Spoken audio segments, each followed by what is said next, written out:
Everyone, thank you for joining us on air and streaming on KARE 11 Plus. I'm Jason Hackett. Plenty to get to this morning. Let's get out to John first in the backyard. We are still on a high, by the way, watching that video once again of that golden goal. The face of America, just no teeth, just trading the teeth for gold. That was so sick.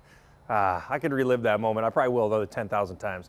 All right, let's get outside. It is cold. We talked about it, but what's the stories here? We got a couple of minor ones.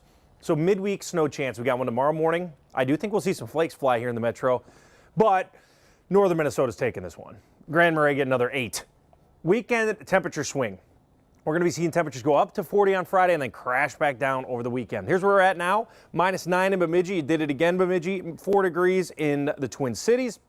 It's pretty cold. I think it's the first thing you're going to go, you're right, you're this time of the year. Winter's still here for 2 weeks, all right? So that's good for people who want to ice fish and ski, bad for people who want spring. 19 degrees today, very quiet, more of a January-esque day and partly cloudy. So CC, roads at least around the metro look good. I know you got traffic galore though, or sorry, project galore. Yeah, for sure. Good morning, 6:02. I do want to talk about the road conditions here because even up north where we were seeing horrible road conditions just a few days ago, things back to normal. Same thing as you head down to the Twin Cities Metro, things looking great for your morning drive. Now, taking a look here at the conditions out there with traffic flow, not seeing any crashes to start off your Monday, which is great, but you will notice here that there's some purple there on 394 because there is a closure happening on 394 between Golden Valley and downtown Minneapolis. So I'll have more on that in a few minutes, but you'll definitely want to detour and add some time. I'll explain all that in a few minutes.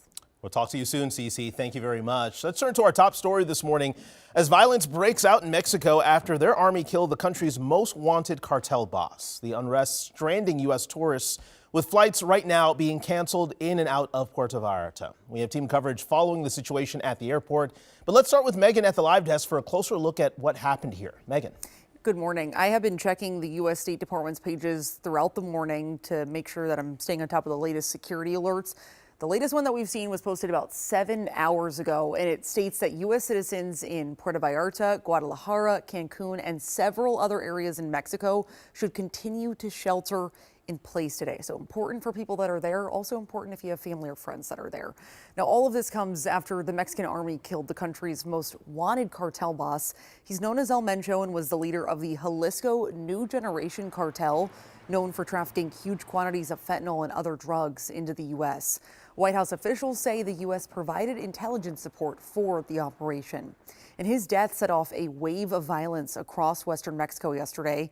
Cartel members set roadblocks with burning vehicles in Jalisco and other states. You can see it in these images that were captured by tourists. Also, you can see thick smoke plumes and military helicopters flying nearby.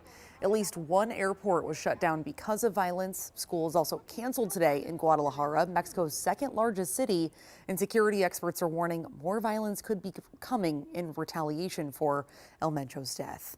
Again, anyone with family or friends in western Mexico right now should stay advised on their location and well-being through phone communication and social media. I'll be sure to stay on top of this and bring you any developments throughout the morning. Jason. Terrifying stuff. The images coming out are just unbelievable. Megan, thank you. The unrest is impacting flights here at home. Let's get to Audrey Russo live at MSP with what travelers need to know. Good morning, Audrey.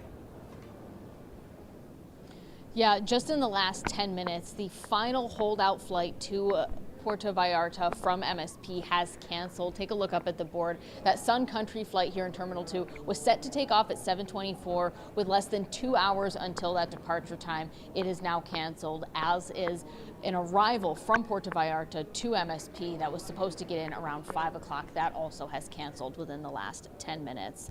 Now, I looked at flight listings for both Puerto Vallarta and Guadalajara. It's the same story pretty much from every major U.S. airport, a lot of cancellations. American travelers are already in Mexico and they are being told to shelter in place at this time. Now, we spoke with a Minnesota native who moved to Puerto Vallarta over a decade ago who says that this is very unexpected for a town mostly known for tourism.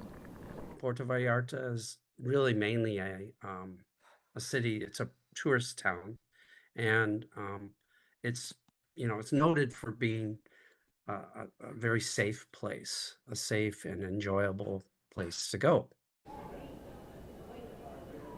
Now, I've been talking to travelers here all morning. I haven't found anybody who was supposed to be on that Sun Country flight just yet. I think a lot of folks are hopefully keeping an eye on their airlines app, monitoring for updates, but there is a little bit of a tonal shift, and it's top of mind for travelers. I did speak to two women as I was walking into the airport this morning, and they stopped me and my photographer, and they were like, "You're not going to Mexico, right?" So a lot of folks, I think, have that concern as they're getting ready to go on their flights. So if you are planning to travel to Mexico at all today or in the coming days and weeks, just keep an eye on your airlines app for those updates as things can change, like we saw here today, within 2 hours before your departure time.